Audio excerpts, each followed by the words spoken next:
Hello, welcome to Learn, Do, Become Radio. I'm April Perry, and here at Learn, Do, Become, we help people who are overwhelmed by the details of life to create simple systems so they can do what matters most. Now, today's podcast is a little bit different. I'm sharing 5 shifts, 5 mental shifts that improved my life and calmed my anxiety. And the reason I'm sharing this is because a lot of people in our community struggle with these feelings of fear and anxiety and frustration and perfectionism. And so these things that have shifted for me have just made a huge impact, and I wanted to share these stories with you. I'm hoping you want to have more energy and joy and a greater sense of lift each day instead of feeling worn down and stressed out. And the thing is, I used to feel pretty tense and at least slightly anxious, like pretty much all the time. It was like I was on guard, ready for someone to come punch me in the stomach or something like that, even though there really wasn't anything threatening that I could articulate. It was just my mode of operation. And Eric even said one time, April, if there's nothing to be stressed about, you'll find something to be stressed about. So if you are like this and you're thinking, how do I get out of that? Then I'm sharing 5 shifts because the last year has been huge for me, helping me make these shifts. And I've shared some of them on the podcast, but anyway, these 5 that I'm going to share today have been really fun and enjoyable and have made such a difference. Okay, so mindset shift number 1. I decided I wanted to go back to my 20s. So I know that probably sounds crazy, but there's an amazing Harvard researcher named Ellen Langer who performed these counterclockwise studies where she'd have groups of elderly individuals in their 70s and 80s gather at a retreat for a certain period of time, and everything there took them back to the past. The newspapers, magazines, music, activities, everything about their environment would make them think they were younger. And there was a rule that they had to speak about all of those historical events in the present tense as though they were happening right then. And then at the end of the study, their vision, hearing, memory, and strength had improved, and they looked noticeably younger. And when I heard that, I thought, well, I want to be in my 20s. So I found a couple photos from college when I felt most youthful and energetic, and I added them to my daily reminders list. Now, I keep my daily reminders in Evernote. You could keep it as a paper or keep it anywhere you want if you want one. But daily reminders is just something I can open up. It has my goals. It has these pictures. It has some quotes or scriptures or just ideas, kind of what I'm working towards, so I can focus on it each day. So I added those photos from college into that list. And then Eric and I went through the top hits from the years that we met and got married, and we created a 20 Again playlist on Spotify. And I also started a new health program that eliminated a bunch of the issues I was having with my health, so then my energy continued to go way up. So I did all these things to get back to being in my 20s, and I wouldn't say I'm there 100%. I'm still feeling pretty middle-aged in some areas, but it's getting like better and better every day. So that was fun. All right, mindset shift number 2. I chose to crave adventure. I was listening to a presentation by an author named Joe Dispenza, where he mentioned that many people don't like the unknown. They want to have control and they want to be able to predict what's coming their way, so they hold on to as many knowns as possible. And as soon as he said that, I immediately thought about myself and how I didn't like traveling or going through the day without a plan because everything felt so out of my control. And wanting to be less worried about controlling my environment and more open to opportunities, that were most likely passing me by, I decided to adopt the motto, crave adventure. Except I got it kind of confused, so I came up that morning and I said, Eric, I have this new motto. It's 2 words. And he said, what is it? And I said, crave the unknown. And he's like, okay, first of all, that's 3 words. And I was like, oh, wait, sorry, crave adventure. So now whenever we talk about it, he says, oh yeah, you mean those 3 words? Anyway, okay, so then, for example, in the morning, if I'd wake up and feel a little nervous about the day or worried because I didn't have control over everything, I would just say, I crave adventure. We even had this funny experience. Our family was traveling and there was a little zip line in this beautiful forest we were driving through. And I asked our children if they wanted to stop, pull over and go do the zip line. So a couple of them did, and then they asked if I wanted to do it as well. And at first I thought, no, it might be too scary for me. But then I realized, hey, wait, I think this could be fun. And I crave adventure. So I got on the little zip line. I think Eric even has this video of me as I'm like ziplining under the bridge where he was. And I yelled up, I crave adventure. Anyway, the kids laughed. But it made a difference. The phrase really helped. And it gave me a nice shift every morning. It still gives me a great shift.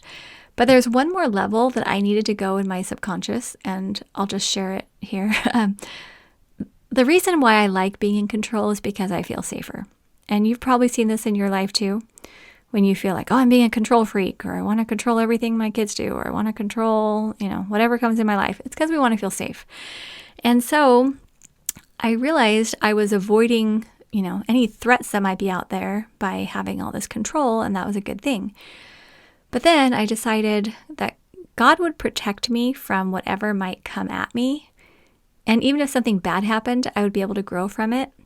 So my second level after I said I crave adventure was, I'm excited to see how God is going to come through for me today. And that thought has been a game changer because I've always felt supported by God, and this helped me to feel curious and full of faith for the day ahead. So I thought, I crave adventure, and even if it's not what I wanted, I'm going to watch my higher power come through for me. And that's been true every day. I haven't had one day that I haven't felt that strength and power. Mindset shift number 3. I started making a daily shift from fear to gratitude. So have you ever heard that you can't feel fearful and grateful at the same time? So just try it. Think of the scariest thing in your life, what you fear the most, and then also think of your biggest blessings. And you try to be fearful and grateful at the same time. It just doesn't work. There's these competing emotions. So I started catching myself whenever I started to feel fearful. And then I would shift as soon as possible to thinking of something for which I was grateful. And my inspiration for this was the movie The Princess Bride. And do you remember the fire swamp scene? Okay, so Wesley and Buttercup are in the fire swamp, and they hear this clicking, and then this big plume of fire pops up from the ground. That's why it's called the fire swamp. And the first time it happens, her dress catches on fire, and then Wesley puts it out for her. And they learn, though, every time they hear the clicking, to just move out of the way, and then the fire doesn't get them. So every time I feel some fear, I think oh, the fire swamp. It's like the clicking. And then I quickly redirect to something grateful, and it's amazing. It's like the fire doesn't get me. So good. And it might sound funny, but the more I practiced, the easier it became, and now I rarely feel fearful at all. So weird. I always felt afraid of something, and I don't. Okay, mindset shift number 4. I dug deep to find any foundational beliefs that weren't serving me. This story I also hesitate to share because when I shared it with my daughter, she was so mad for me, and I didn't want her mad. I didn't mean to make her mad, but she wanted to stand up for me. And anyway, she kept talking about it Mom, I can't believe this happened to you. It's it's okay. All right. So I just don't want people feeling mad for me. I do want to share the story because it was, anyway, okay, I'll just share it. I'm going to stop talking. Okay. So the foundational beliefs that weren't serving me. Several years ago, our business was new. I think this was when we'd been up and running maybe a year and a half. And Learn to Become was beginning to take off and become the full-time employment for me and Eric. And I started working with a business coach because I was I knew I want to learn, I want to grow. So it was a coach that was pretty expensive, most expensive coach I've ever hired. And I was, doing my best, showing up and going through this whole process. And in one of our phone calls, she said, yeah, I was telling my husband about you the other night, and I said, April has the numbers, but she doesn't know anything about business. Now, mainly, I think what she meant was I didn't really know how to hire. I didn't know how to leverage, or I wasn't willing to leverage. Like I was looking to get totally debt free, not leverage money to go bigger. And I was very cautious and very careful. And I was pretty simple in what I was doing. So we had a pretty huge community and we had a great business going, but I didn't have the same business knowledge that she did, or the same maybe business goals or the same business philosophy. And Eric and I were just doing things a little bit differently, which I'm grateful for, but it was different. But when she said April doesn't know anything about business, like I believed her. And I tried to like hold back tears for the whole call and I just kind of listened and went through the discussion. And I don't even know if I mentioned to Eric what had been said. I may have mentioned it, but this stayed with me probably for the next 5 years. And I just thought, well, this person's farther ahead in business than I am. She must know. So April doesn't know anything about business. So then I just want you to ask yourself, if you don't know anything about business, then what do you do in your business? Like you let other people make decisions. You defer to like the experts, the ones who do know. You definitely don't trust yourself.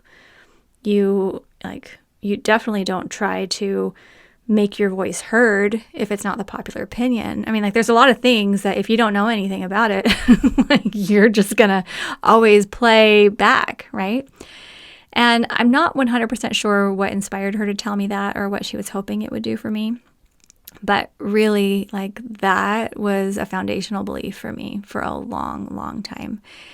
And when I started signing up for business programs I didn't even like and letting other people, make all these decisions, it finally got to the point where I just thought, you know what? No, she didn't know what she was talking about. It's true, I don't know everything about business, but I have been able to serve this community at Learn, Do, Become for nearly 10 years now.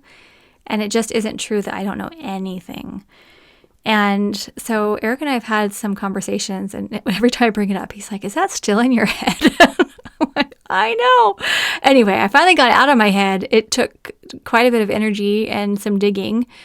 But now that I found that belief and got rid of it, I feel so much better. That's actually what's helped me make so many changes now, where I don't go trying to find experts to tell me what to do. I serve in a way that I feel excited. Everything I create and do here at Learn, Do, Become is because I want to, and I think it's going to be fun, and I think it'll help you. I'm not trying to impress anyone. I'm not trying to mimic anyone. I'm just trying to do what I feel I'm meant to do to help other people. But that's been huge, and it wasn't always that way. So I just want you thinking in your own life. Maybe you didn't have a situation just like mine, but has anyone told you something like, hey, you're not an organized person? Or I hate the phrase hot mess. I hear it all the time. Oh, I'm a hot mess. And people say it kind of jokingly, but they're not joking. Maybe they call themselves that or someone else has called them that. But it basically means I don't have my stuff together and I maybe can't be trusted and I don't follow through. And I'm just not organized and I'm overwhelmed and this is just my identity, which isn't true. It doesn't have to stay that way. So I just encourage you to look at any of your, foundational beliefs that either someone else put there or you allowed to be put there, and let's get rid of those and change them. And then mindset shift number 5. I learned that if I feel guilty taking care of myself, I'm probably doing something right. This came from Dr. Gabor Mate. He's an incredible doctor, author, and speaker, and he's done tons of videos online where he teaches how the mind and body are connected. And he shares healthy perspectives that have helped me become way less of a people pleaser. His work, it rocked me when I heard what he was teaching about all these people that he's worked with in the past who are the ones who never take time for themselves, who are always available for everyone, who do everything for everyone. And these people end up with chronic illnesses and are just so sick, and how important it is for us to create healthy boundaries and to take care of ourselves. And there have been so many times in the past where I have needed to take a break, or I wanted to slow a project down, or I needed more quiet, but I just kept going because I felt everyone needed me. And so Dr. Mate taught me that if I feel guilty as I do something to take care of myself, I'm probably doing something right. And it's not that I needed permission, but that gave me the incentive to actually sit down and rest and not to feel guilty about taking my hotel nights. Like, there's so much going on in our household, and we've got people coming and going all the time and so many activities. So maybe every other month or so, I go to a hotel, I check in for 24 hours. And sometimes Eric feels a little sad. He's like, why do you leave me? Like, I just need quiet. But whenever I feel a little guilty, like, oh, I should just be with my family all the time and do everything for all the neighbors and everyone and be on call and available for everyone who ever might need me, I can't do that. I need time to go replenish, to take a break, and to slow down. And so I don't feel guilty about that anymore. And I'm learning not to push myself beyond what feels healthy just to get one more thing done. Sometimes when there's a big project I'm working on, I'm like, okay, let's go for it. I'll dive in for, 10 hours or whatever to get a project done. But it's not like, oh, I want to stop, but I feel like I have to do that. That's more like, hey, I'm on a roll. I'm going to, keep moving, keep going. That's great. And I will sacrifice when it makes sense. I love my family and friends and neighbors. And sometimes it's okay if I'm stretched and I don't get every, quiet time or nap I want or whatever. Like, clearly, there are times when people just need you and you just jump in and help. But I want to be around for many more years, which means that I need to live a life that's sustainable. And the only person who can tell me if my life is sustainable is me, because I'm the one who knows how depleted I feel or how tired I feel or, what's going on. And I'm not willing now to let guilt or resentment keep me from being healthy. So, okay, I hope that these ideas are helpful for you. And maybe you might want to be 20 again, or maybe you might want to crave adventure, or learn to make that shift from fear to gratitude. Or maybe there are some beliefs that you could toss out, and maybe there's more frequent self-care that you could give yourself. I just share all this because if all I talk about at Learn to Become is being more productive and, helping you organize all your stuff, I just feel like I'm doing a disservice, because those things are important, but there's no award for who dies with the cleanest house, and there's no requirement to carry around false beliefs, and there's no good reason that I've found for deliberately choosing a life of fear or pain or resentment. And I hope that as we improve our lives, we can each reach back and improve the lives of those who are following us. There's this beautiful painting called Ascent, and it hangs right at the base of our stairway. And every time I climb the stairs, I think about how it's a privilege to help those who are coming next. The painting shows people climbing up these rocks up towards the light. And as they're climbing, they're also reaching back with their hands to help give a lift to someone else, as they're also holding the hand of the person in front of them. So it's just this beautiful line of people who are all ascending together by helping and being helped. And that just means a lot. Eric and I just love that painting. We got it right when we got married. And I've certainly benefited from the amazing people out there who've shared their knowledge with me and who continue to share their knowledge with me. And I'm grateful for the chance to be able to reach back. And, sometimes it's hard to share things that I used to believe or things I used to do or any challenges I have now. But I'm hopeful it's helpful. I said in the past one time, I want to delete all my past podcast episodes because I'm really embarrassed about just where I struggled and some of the things I was going through. But I kept hearing from people saying, no, don't delete your podcast. They're we need to hear your progression and see this, the whole thing. You can't just delete it all and just make it look like you never struggled, And that makes sense, because if, 20 years from now, I listen to this episode and I'm thinking, man, April, you were not doing great in every area or whatever, I'm going to grow. But I think we can look back with compassion on our past selves and just say, hey, there's great things that are moving forward. Okay, so if you're wondering, hey, what's next here? have you taken our Arise assessment? We have this self-evaluation where you can look at how you're doing in the 6 areas that we cover in Arise, which is relationships like family and health, including mental and physical health, our higher power, finances, purpose, and having a great environment. Anyway, you can go through and take this self-evaluation to see how things are going and help you know if the Arise membership is something that you would love to be a part of. So if you go to the show notes page, we'll have a link where you can get that self-evaluation. You can take that, move forward, and decide if you want to hang out with us more. But we're just so grateful to have you here at Learn, Do, Become. Thanks for being part of the community. Please leave a comment if you want to share a shift maybe that you've made. That would be helpful for us to hear about. And anyway, we just love you.